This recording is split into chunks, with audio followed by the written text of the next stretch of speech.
ஓம் முருகா போற்றி. ஓம் சரவண பவ. என் அன்பு குழந்தையே, என்னை நம்பினால் முழுவதும் கேள். பிரச்சனைகள் வரும்போது நீ துவண்டு போகக்கூடாது. தைரியமாக சந்தித்து உன்னுடைய வேலையை நீ நம்பிக்கையோடு செய்ய வேண்டும். பிரச்சனைகளை பார்த்து நீ பயந்து ஓடினால்தான் அது உன்னை இன்னும் வேகமாக துரத்தி கொண்டு உன்னை நோக்கி ஓடி வரும். அதை நீ ஒரு முகம் திரும்பிப்பார். உன்னை பார்த்து அது பயப்படும். ஒவ்வொருவரின் பலவீனத்தை தெரிந்து கொண்டு ஏமாற்றுபவர்கள் இந்த உலகில் நிறைய பேர் இருக்கத்தான் செய்கின்றார்கள். இந்த உலகில் இருந்து கொண்டும் இருக்கிறார்கள். அதற்கெல்லாம் நீ அஞ்சக்கூடாது. அதே போல தேவையில்லாமல் உன்னை சுற்றியுள்ளவர்கள் எல்லோர் மீதும் நீ சந்தேகப்படவும் கூடாது. எல்லோரும் நல்லவர்களும் இல்லை, எல்லோரும் தீயவர்களும் இல்லை. நீ எல்லோரையும் நம்ப வேண்டிய அவசியமும் இல்லை. யார் எப்படி என்று தெரிந்து கொண்டு ஓரளவு தூரத்துடனே எல்லாரிடமும் பழகிக்கொள். எல்லோரையுமே ஒரு அளவுடன் வைத்துக்கொள். எல்லோருக்கும் நீ சமமாக நினைக்காதே. நம்பிக்கையோடும் நேர்மையோடும் உண்மையாகவும் வாழ்பவர்களுக்கு தீங்கு விளைவிக்கும் எண்ணத்தோடு இருப்பவர்கள் தானாகவே அவர்கள் வாழ்விலிருந்து விலகும்படி அவர்களின் தீய செயல்களை அதை செய்துவிடும். எனவே நீ அமைதியாக இரு. உன்னுடைய மனதுக்கு தெரியும் நீ யார் என்று, நீ எப்படிப்பட்டவன் என்று. அதே போல உனக்கு எதிரி நிற்பவர் சரியான நபர்தானா, நல்லவரா கெட்டவரா என்று அறிந்து கொள்ள வேண்டியது உன்னிடம் மட்டுமே இருக்கின்றது. சூழ்நிலைக்கு ஏற்ப அனுசரித்து தான் போக வேண்டும். எப்போது எதிர்கொள்ள வேண்டும் என்பதை தெரிந்து நீ வைத்துக்கொள். உன்னை ஒருவர் மன ரீதியாகவும் உடல் ரீதியாகவும் துன்புறுத்தினால் அதன் ஆரம்ப நிலையிலேயே நீ அதை தடுக்க வேண்டும். இல்லாவிட்டால் பேரிழப்பிற்கு அதுவே வழிவகுத்துவிடும். யார் எது சொன்னாலும் நீ நம்பி விடாதே. நீ உன் காதால் கண்ணால் பார்த்தால் மட்டுமே நீ நம்ப வேண்டும். அவர் சொல்கிறார்கள் இவர் சொல்கிறார்கள் என்ற எண்ணத்தோடு யாரிடமும் சென்று வீண் வாக்குவாதத்தில் ஈடுபடாதே. அவர்கள் சொல்வது உண்மையாக இருக்கலாம் அல்லது பொய்யாக கூட இருக்கலாம் அல்லவா? வீணாக அடுத்தவர் மீது பழி போடும் எண்ணத்தோடு கூட அவர் உன்னிடம் சொல்லலாம். அதனால் எதை பற்றியுமே நீ சிந்திக்காதே. நீ பார்த்தாய் என்றால் மட்டும் கேள். நீ கேட்டாய் என்றால் மட்டுமே அதில் நீ விளக்கம் பேர்த்துக்கொள்.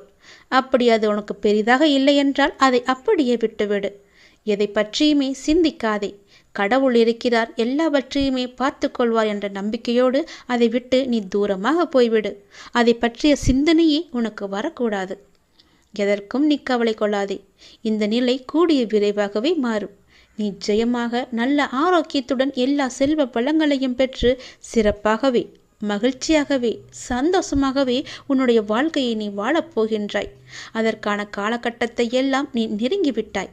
இனி உன்னுடைய வாழ்வு நல்லதாகவே இருக்கப் போகிறது, நன்மையாகவே இருக்கப் போகிறது. யார் என்னை எதிர்த்து பேசினார்களோ அவர்களே உன்னை பார்த்து வியக்கும் வண்ணம் நான் உன்னை வாழ வைக்கப் போகின்றேன். நான் சொல்வது போலவே செய்து கொள். நான் சொல்வதை உனக்கு அலட்சியமாக வேண்டாம். அதை நீ பொறுமையாக கேட்டு நான் சொல்வது போலவே செய்தால் உன்னுடைய வாழ்க்கை மிக சிறப்பாக இருக்கும். இந்த நொடி உன் மனதில் என்ன நினைத்து கொண்டிருக்கின்றாய்? ஒரு முக்கியமான விஷயத்தை பற்றி நீ நினைத்து கொண்டிருக்கின்றாயா? அதை பற்றிய கவலை உன்னை ஆட்கொண்டு இருக்கின்றதா? கவலையே படாதே. அதை நான் நிறைவேற்றி வைக்கின்றேன். உனக்கு எது தேவையோ அதை நானே நிறைவேற்றி வைக்கின்றேன். உன் மனநிலையை நீ மாற்றிக்கொள். உன் வீட்டில் நான் இருக்கிறேன் என்பதை நீ நம்பு. உன்னுடன் நான் இருக்கின்றேன் என்பதை நீ திடமாக நம்பு. என் மீதான நம்பிக்கையை இன்னும் நீ அதிகப்படுத்திக்கொள். இதோடு நீ நினைப்பது நிச்சயம் நடக்கும். அனைத்தையும் என்னிடம் சமர்ப்பித்துவிட்டு நீ மௌனமாக நிம்மதியாக இரு. நிதானமாக இருக்க கற்றுக்கொள். உன் வேண்டுதலை நான் நிறைவேற்றி காமிக்கின்றேன். ஏனென்றால் உனக்கான நல்ல நேரம் துவங்கிவிட்டது. இனி உன் வாழ்வில் சந்தோஷம் மட்டுமே இருக்கப் போகின்றது. உன்னுடைய வாழ்க்கையானது ஒளிமயமாக மாறப்போகின்றது. நீ என்னிடம் கேட்டது கிடைக்கும் நேரம் இது. நீ என்னை பற்றி நினைத்து கொண்டிருக்கும் வேளையில் நீ நினைத்ததை நான் நிறைவேற்றி தரப்போகிறேன். இந்த அப்பா உனக்கு ஆசி வழங்க போகிறேன். நீ எதிர்பார்த்தது போலவே விரைவாகவே ஒரு நல்ல செய்தி உன்னை தேடி வரப்போகிறது. நீ இழந்ததையெல்லாம் மீண்டும் பெறப்போகின்றாய். எதற்கும் நீ கலங்க வேண்டிய அவசியம் இனி இருக்கவே இருக்காது. என் உதவி வேண்டி நீ எப்போது என்னை நாடி வந்தாயோ அடுத்த நிமிடமே உனக்கு என் உதவியை நான் செய்ய ஆரம்பித்து விட்டேன். நம்முடைய கர்மாவை நாம் தான் உருவாக்குகிறோம். அதை நீ முதலில் புரிந்து கொள். அதாவது நம்முடைய எண்ணங்களால் நாம் பேசுகின்ற சொற்களால், நாம் செய்கின்ற செயல்களால். அதனால் எப்போதுமே நிதானத்தை மட்டும் நீ கடைபிடித்து வா. பேசும்போது நிதானமாக பேசு. பேசும்போது ஒரு முறைக்கு பல முறை யோசித்த பிறகு பேசு. நீ செய்கின்ற செயல்கள் இது சரியா தவறா, நல்லதா கெட்டதா என ஆராய்ந்து பார். அதற்கு பிறகே அதை செயல்பட நீ முயற்சி செய். நீ எப்பொழுதும் ஆனந்தமாகவே இருப்பாய். அற்புதங்களை நீ பெற்றுக்கொண்டே இருப்பாய். நீ என்று மனம் நொந்து கண்ணீர் விட ஆரம்பித்தாயோ அந்த நொடியே உனக்காக நான் உனக்குள்ளே இறங்கிவிட்டேன். இனி கவலையே இல்லை. என் குழந்தை தைரியமாக இருக்க வேண்டும். உனக்காக உன்னுடைய அப்பா நான் இருக்கும்போது இனி உன் கண்களிலிருந்து கண்ணீர் வரக்கூடாது. நான் உனக்கு செய்ய போகும் நல்லதுகளை, ஒன்றின் பின் ஒன்றாக வரும் நல்ல செய்திகளை கேட்டு நல்லதுகளை நினைத்து உன் கண்ணிலிருந்து ஆனந்த கண்ணீர் மட்டுமே வர வேண்டும். அதை நான் பார்த்து சந்தோஷம் அடைய வேண்டும். இல்லை என்று கேட்பவன் பிச்சைக்காரனாகின்றான். இருந்தும் தர மறுப்பவன் பிச்சைக்கு காரணமாகின்றான். அதனால் நீ பிச்சைக்கு காரணமாக இருக்காதே. இல்லை என்று தேடி வருபவர் உன்னிடம் இருக்கும் என்ற எண்ணத்தில் தானே வருகிறார். அப்படியென்றால் கடவுளிடம்தானே எல்லாம் இருக்கும். நீ அவருக்கு கடவுளாக தெரிவாய். இல்லை என்று சொல்லாமல் கொடுத்து விடு. உன்னுடைய காரியங்கள் அனைத்தும் வெற்றி பெறும். உன் துயரங்கள், உன்னுடைய வியாதிகள், உன் கடன் சுமைகள் அனைத்தும் உன்னை விட்டு விலகப் போகின்றது. கூடிய விரைவில் நீ விரும்பும் எண்ணங்கள் நிறைவேறப் போகிறது. செல்வம் பெருகப் போகிறது. உனது வளர்ச்சியையும் நீ மகிழ்ச்சியாக இருப்பதையும் பார்ப்பதற்கு நான் உன்னோடு உன் வீட்டிற்கே வரப்போகின்றேன். துயரங்களின் தாக்கத்தை தாங்க முடியவில்லை என்று புலம்பிக் கொண்டிருக்கின்றாய். உன் பாரதத்தின் பெரும் பகுதியை நான் சுமந்து கொண்டிருக்கின்றேன். உன்னை நான் எந்த நேரத்திலுமே கைவிட எண்ணியதே கிடையாது. உனக்காக நிழலாக, என்றும் உனக்காக நீ செல்லும் இடமெல்லாம் ஏதாவது ஒரு ரூபத்தில் நான் உன்னை துணையாக வந்து காப்பாற்றிக் கொண்டே இருக்கின்றேன். மனதையும் வாக்கையும் செயலையும் ஒருமுகப்படுத்தி நேர்மையாகவும் உள்ளபூர்வமாகவும் நீ செயல்படுத்த பழகிக்கொள். அவ்வாறு நீ உன் வாழ்வில் செயல்பட துவங்கினால் உன்னுடைய துக்கங்கள் அனைத்துமே ஒரு முடிவுக்கு வந்துவிடும். அனைத்து துன்பங்களும் விலகிவிடும். உன் வாழ்க்கையில் என்ன நடந்தாலும் உனது நன்மைக்காக மட்டுமே நான் நடத்துகிறேன் என்பதை நீ நம்பு.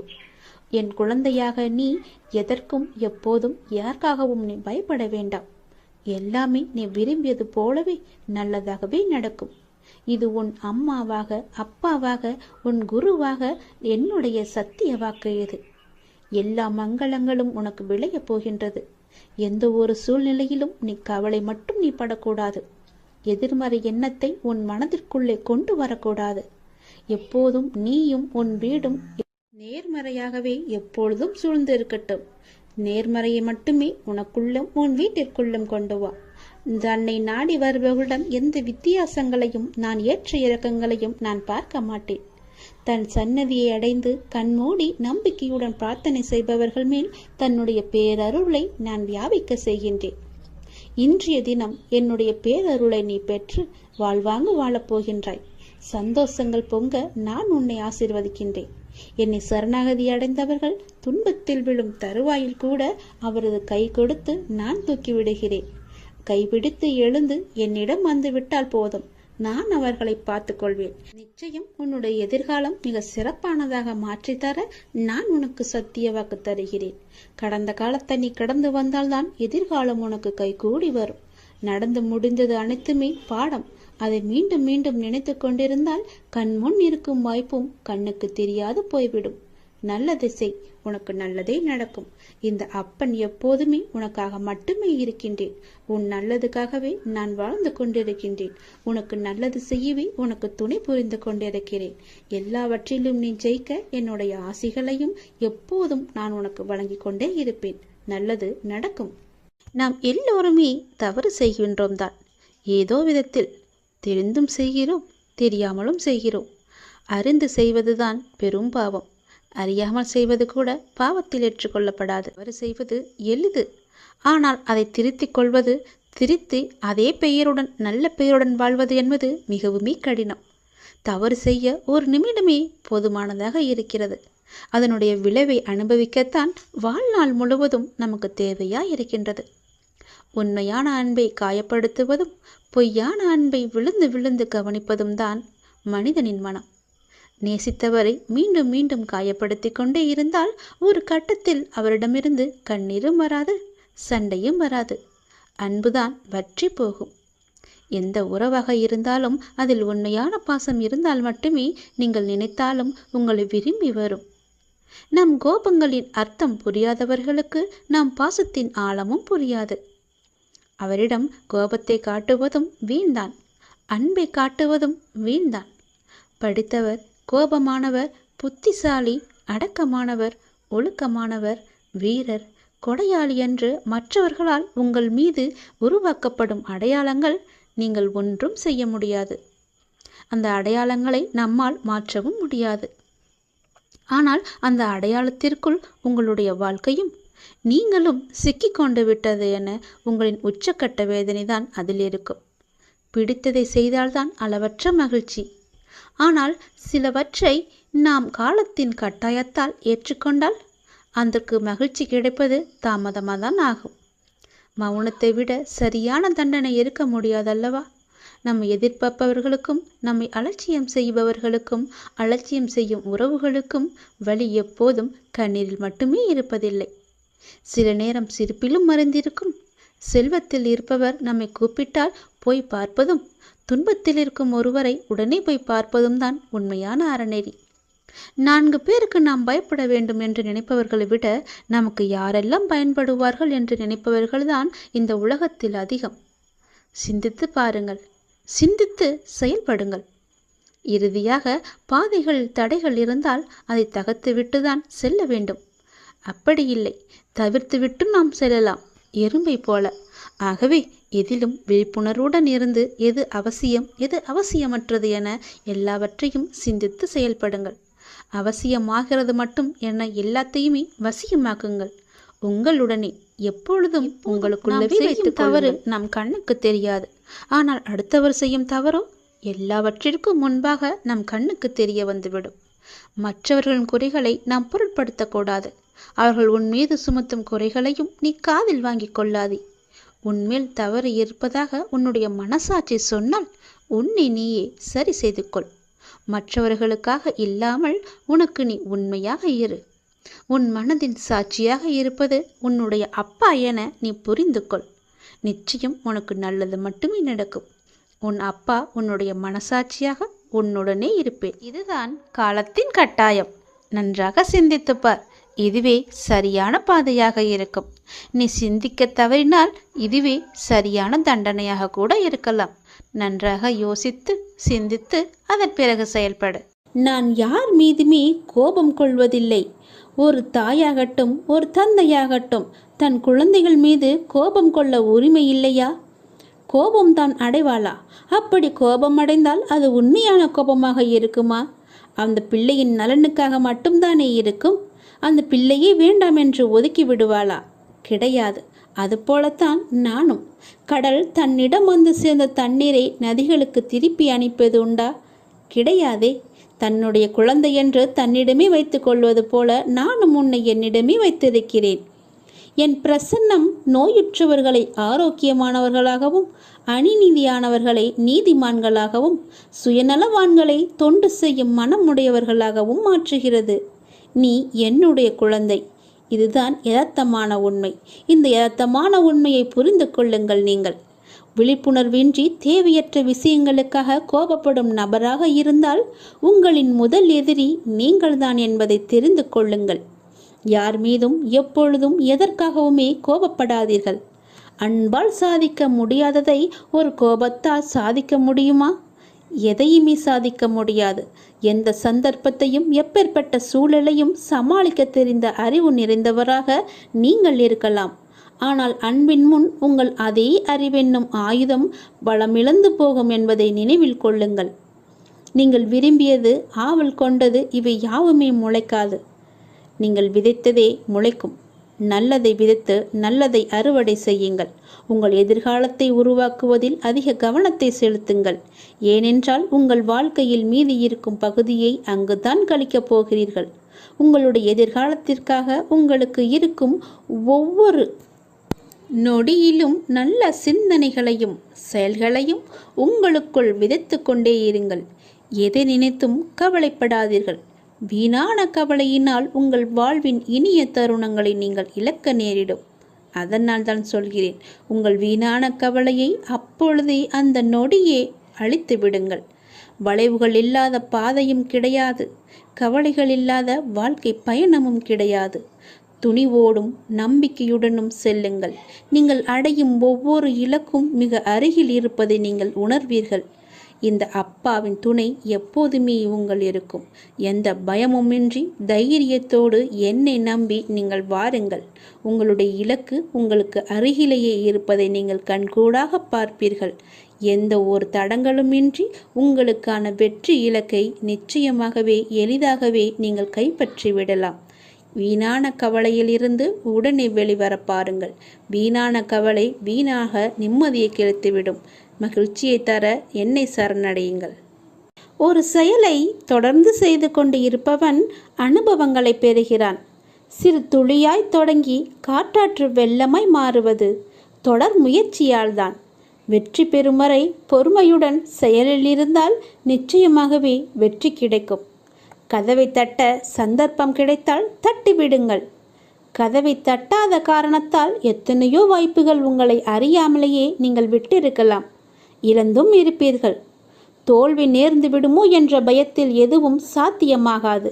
நம்மால் முடியாது என்று எண்ணி ஆரம்பத்திலேயே நீங்கள் ஒதுங்கி விடாதீர்கள். ஏனென்றால் இந்த உலகில் சாத்தியமில்லாதது என்று எதுவுமே இல்லை. சாத்தியம் இல்லாதது எதுவுமே இல்லை என்று நம்பி தொடர்ந்து முயற்சி செய்கின்றவர்கள்தான் பல்வேறு கண்டுபிடிப்புகளையும் சாதனைகளையும் செய்து இறுதியில் தங்கள் வாழ்க்கையில் வெற்றி கண்டுள்ளனர். நம்பிக்கையும் முயற்சியுமே திருவினையாக்கும் என்பதை ஒருபோதுமே நீங்கள் மறந்து விடாதீர்கள். செய்யும் ஒவ்வொரு காரியத்திலும் என்ன செய்கிறோம், எதற்காக செய்கிறோம் என்று செய்வதை தெளிவுடன் செய்வதே சிறந்தது. தவறுகளை ஒப்புக்கொள்ளும் தைரியமும் அதை திருத்திக் கொள்வதற்கான பக்குவமும் தான் வெற்றிக்கான முதல் வழி. மனதை அமைதியாக்கி கண்ணை மூடி உங்கள் வாழ்க்கையை நினைத்து பாருங்கள். இங்கு யாருக்கும் யாரும் யாதுமே நிரந்தரமில்லை. ஒரு நாள் எல்லாமே வெற்றிடம்தான். அப்படி இருக்கையில் ஏன் நீங்கள் இதற்கு போய் உங்கள் மனதை போட்டு குழப்பிக்கொள்கிறீர்கள்?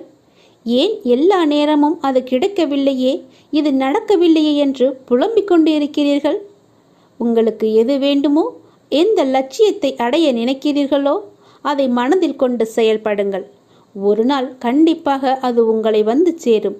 அதுவரை எதற்கும் மனதில் கஷ்டப்பட்டு கொண்டிருக்கிறீர்கள். எதற்காக கஷ்டப்பட்டு கொண்டிருக்கிறீர்கள்?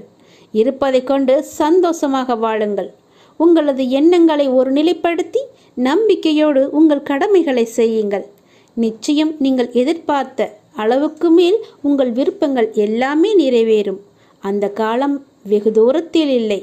நீங்கள் உங்களுடைய ஆற்றலையும் திறமையையும் வளர்த்து கொண்டால் இந்த உலகமே உங்களை தேடி நிச்சயம் உங்களை தேடி வரும். அப்பா, நான் சொல்கிறேன், இது என் மீது சத்தியம். நீங்கள் எதற்குமே உங்கள் மனதை போட்டு குழப்பிக் கொள்ளாதீர்கள். உங்களுக்கு என்று ஒரு வாய்ப்பு கிடைத்தால் அந்த வாய்ப்புக்குள்ளே நீங்கள் நுழைந்து விடுங்கள். அந்த வாய்ப்பு தான் உங்களுக்கான வெற்றிக்கான வழி என்று நினைத்து கொள்ளுங்கள். வீட்டிலேயே முழங்கி இருப்பதால் ஒன்றுமே உங்களுக்கு தெரியாமல் கூட போய்விடும். வெளியே வந்து பாருங்கள். அப்போதுதான் என்ன நடக்கிறது என்று தெரியும். நம்பிக்கையோடு வாருங்கள். உனக்கு துணையாக வெளியில் நான் இருக்கிறேன். நம்பிக்கையோடு என் பேச்சை கேட்டு என் சொல்படி நட. நல்லது நடக்கும். யார் உனக்கு துன்பத்தை கொடுத்தார்கள் என்று உனக்கு ஞாபகம் இருக்கிறதா? உன்னுடைய இன்றைய பிரச்சனைக்கு யார் காரணம் என்று ஞாபகம் இருக்கிறதா? எதையும் நீ மறந்திருக்க மாட்டாய். யார் உனக்கு துன்பத்தை கொடுத்தாரோ அவர் இன்றைக்கு நிச்சயம் நன்றாக இருப்பதை போன்ற தோற்றம் உனக்கு தெரிந்து கொண்டிருக்கும். அப்படிதானே? உனக்கு துரோகம் இழைத்தவர்கள் இப்போது நன்றாக செழுமையாக எந்த கவலையும் இல்லாமல் இருப்பது போலதான் உனக்கு தெரிகிறது. கெட்டதை செய்பவர்கள் நன்றாக இருக்கின்றார்கள். நல்லதை மட்டுமே செய்து கொண்டிருக்கின்ற நான் கஷ்டப்படுகின்றேனே என எரிச்சலோ நீ கவலையோ மட்டும் படாதே. அவர்கள் காலையில் பூத்து மாலையில் வாடும் பூவை போன்றவர்கள் என்பதை மனதில் வைத்துக்கொள். ஒரு பூ காலையில் பூத்தால் மாலையில் எப்படி இருக்கும்? வாடி போய்விடும் அல்லவா? அப்படிதான் அவர்களும். இப்போது பூத்து குலுங்கும் நேரம். விரைவிலேயே அவர் வாடும் நேரத்தையும் எட்டி விடுவார்கள். இன்னும் கொஞ்சம் காலம்தான். நீ பொறுமையாக இரு. அவர்கள் வாடப்போவதை நீ கண்கூடாக பார்க்கப் போகிறாய். இப்போது உள்ள மேன்மையிலிருந்து விரைந்து கீழே தள்ளப்படுவார்கள். நீ எப்படிப்பட்டவன் என்பது தெரியுமா? நீயோ விருட்சத்தை போன்றவர். விருட்சமாக வேரூன்றி ஆழமாக நிற்கப் போகிறாய். எல்லோருக்கும் நிழல் தரும் மரமாக இருக்கப் போகிறாய். அநேகம் பேர் உன்னை ஏமாற்ற வந்தாலும் நீ எதற்குமே அயர்ந்து போகாதே. எத்தனை இழப்புகள் வந்தாலும் சோர்ந்து போகாதே. நான் ஆழமாக வேர் விட்டிருக்கும் விருட்சம் என்று சொல்லிக்கொள். நான் ஆலமரம், என்னை யாரும் அசைத்து பார்க்க முடியாது என்று நெஞ்சை நிமிர்த்தி சொல்லிக்கொள். நீ மலர்கள் மட்டுமல்ல, கனிகளையும் தரப்போகிறாய். அதில் வருகின்ற நன்மை பலருக்கும் பயனாகவே இருக்கும். உன் நிழல் தேடி வரும்போது உன்னால் முடிந்த உதவிகளை அவர்களுக்கு செய். நாம் என்று கஷ்டப்படுவதைப் போலத்தான் நம் எதிரில் இருப்பவரும் ஒரு நாள் துன்பத்தை அனுபவிக்கப் போகிறார் என்பது உனக்கு தெரிந்துவிட்டால் நீ நிச்சயமாக அவர்கள் மீது கோபப்படவே மாட்டாய். அவர்களுக்காக நீயே பரிதாபப்படுவாய். வேண்டாமப்பா, அவர்களை விட்டுவிடு என்று நீயே உன் வாயால் சொல்லும் அளவுக்கு அவர்கள் நிலை பரிதாபமாக இருக்கப் போகிறது. இன்று நான், நாளை நீ என்று சொல்லிக் கொள்வாய். உனக்கு தவறு இழைத்தவரை பார்க்கும்போது இவரும் தண்டனைக்கு தயாராகிறார் என்பதை தெளிவாக தெரிந்து அவருக்காக நீ பரிதாபப்படு. இப்படி செய்யும்போது எத்தகைய சூழ்நிலையிலுமே நீ பாதிக்கப்பட மாட்டாய். உன் மனதில் குழப்பம் வராது. உன் மனதில் தெளிவு பிறக்கும். உன் மனதில் கவலையே இருக்காது. உன் மனதில் நிம்மதி இருக்கும். எதை பற்றியுமே நீ கவலைப்படாதே. ஏனெனில் அப்போது உன் மனதை படுக்கின்ற நான் நிச்சயம் பல வெகுமதிகளை அள்ளித்தரப்போகிறேன். நீ கவலைப்படாதே. நீ சந்தோஷமாகவே இருக்கப் போகிறாய். நிம்மதியாக வாழப்போகிறாய்.